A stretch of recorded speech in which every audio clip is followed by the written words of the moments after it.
안녕하세요 친구들. 8월 11일 금요일 아침입니다. 자, 성경 읽으면서 함께 하나님 말씀으로 하루를 시작해 보도록 하겠습니다. 오늘은 19장입니다. 사도행전 19장을 펴고 함께 읽겠습니다. 아볼로가 고린도에 있는 동안 바울은 북부지방을 거쳐서 에베소에 이르게 되었습니다. 바울은 거기서 몇몇 제자들을 만났습니다. 바울이 그들에게 물었습니다. 여러분은 믿을 때 성령을 받았습니까? 그들이 대답했습니다. 우리는 성령이 계시다는 것조차 들어본 적이 없습니다. 바울이 다시 물었습니다. 그러면 여러분은 어떤 세례를 받았습니까? 그들이 대답했습니다. 요한의 세례를 받았습니다. 바울이 말했습니다. 요한은 회개 세례를 베풀었습니다. 요한은 사람들에게 자기 뒤에 오실 분을 믿으라고 외쳤는데 그분이 바로 예수님이십니다. 그들은 이 말을 듣고 주 예수님의 이름으로 세례를 받았습니다. 바울이 그들에게 손을 얹자 성령께서 그들에게 내려오셨습니다. 그러자 그들은 방언으로 말하고 예언을 하기 시작했습니다. 그곳에 있던 사람은 모두 12명쯤 되었습니다. 바울은 회당에 들어가서 3달 동안 하나님의 말씀을 담대하게 전했습니다. 그리고 하나님의 나라에 관해 토론도 하고 받아들이도록 설득했습니다. 그러나 어떤 사람들은 마음이 굳어져서 믿지 않고 오히려 군중들 앞에서 도를 욕하고 다녔습니다. 그래서 바울은 그런 사람들을 떠나 신자들을 데리고 두란노 학원으로 가서 날마다 사람들과 토론을 했습니다. 그 일은 2년 동안 계속되었습니다. 그리하여 아시아 지방의 모든 유대인과 그리스인이 주님의 말씀을 듣게 되었습니다. 하나님께서 바울의 손을 빌려 놀라운 기적들을 일으키셨습니다. 심지어 사람들이 바울의 몸에 지니던 손수건이나 앞치마를 병든 사람 위에 얹기만 해도 병이 낫고 귀신이 쫓겨 나갔습니다. 그러나 사방으로 돌아다니면서 귀신을 쫓아내는 유대인 중에서도 주 예수님의 이름으로 귀신을 쫓아내려는 사람들이 있었습니다. 그들은 바울이 전파하는 그 예수의 이름으로 명령한다. 그 사람에게서 나오너라 하고 말하곤 했습니다. 유대인 대제사장 스게와라는 사람의 7 아들들이 바로 그런 일을 하였습니다. 그런데 악한 귀신이 그들에게 말했습니다.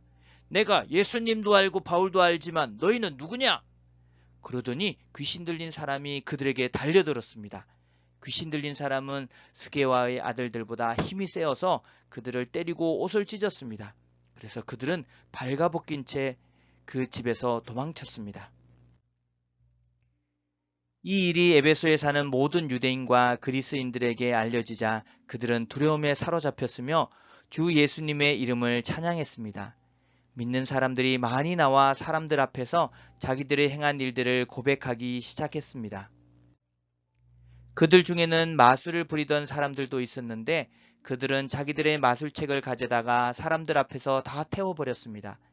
그 책값을 계산하면 은화 5만 개가량 되었습니다. 이렇게 해서 주님의 말씀은 점점 힘있게 퍼져 나갔습니다. 그 후에 바울은 마케도니아와 아가야 지방을 거쳐 예루살렘으로 갈 결심을 하였습니다.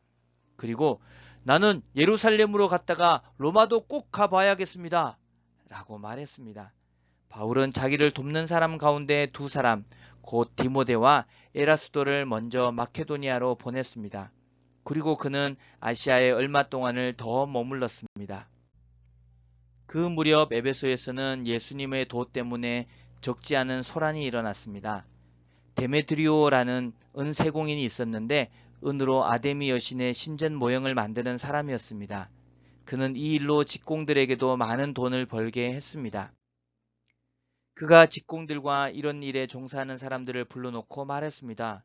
여러분도 아시다시피 우리는 이 사업으로 소득이 꽤 좋았습니다. 그런데 여러분들도 보고 들은 대로 바울이라는 이 사람이 에베소뿐만 아니라 아시아의 거의 모든 지방에서 사람들이 만든 신은 신이 아니라고 말합니다.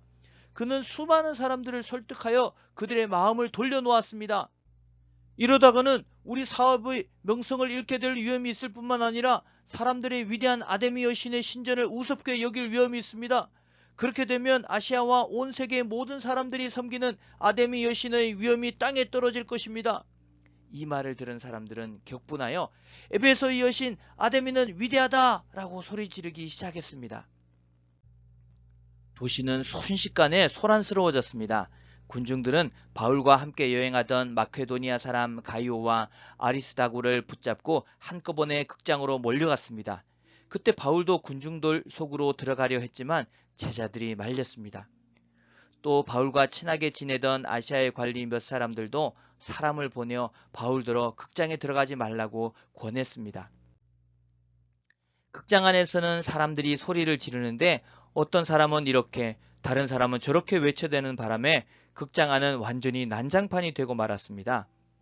심지어 자기들이 그곳에 왜 모였는지조차 모르는 사람들도 많았습니다. 유대인들이 알렉산더라고 하는 사람을 앞으로 밀어내자 군중들 중 몇 사람이 그를 다그쳤습니다. 알렉산더가 손짓으로 사람들에게 조용히 하라고 한 후에 군중들에게 변명을 하려고 했습니다. 그러자 군중은 알렉산더가 유대인인 것을 알고 한 목소리로 에베소의 여신 아데미는 위대하다라고 2시간이나 외쳐댔습니다. 마침내 에베소시의 서기관이 나와 군중을 진정시키고 이렇게 말했습니다. 에베소 시민 여러분, 에베소가 위대한 아데미 여신의 신전과 하늘에서 내려온 그 신상을 지키는 곳이라는 것은 온 세상이 다 아는 사실입니다. 이것은 부인할 수 없는 사실이므로 시민 여러분은 마음을 가라앉히고 경솔한 행동은 삼가시기 바랍니다. 여러분은 이 사람들을 이리로 끌고 왔으나 이 사람들은 우리 여신을 모욕한 적도 없고 그 신전에서 무엇을 훔치지도 않았습니다. 우리에게는 재판정이 있고 재판관들도 있습니다. 만약 데메드리오와 그의 직공들이 누구를 고소할 일이 있다면 당사자들이 재판장으로 가서 옳고 그름을 가려야 할 것입니다. 그 밖에 여러분이 해결하고자 하는 문제가 있다면 그것은 공식적인 모임에서 다루어야 할 것입니다.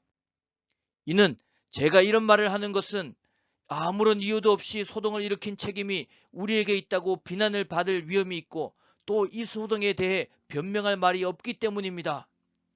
그는 이렇게 말하고 모임을 해산시켰습니다. 자, 수고했습니다. 내일은 사도행전 20장을 읽을 거예요. 자, 그러면 오늘 하루도 화이팅 하세요.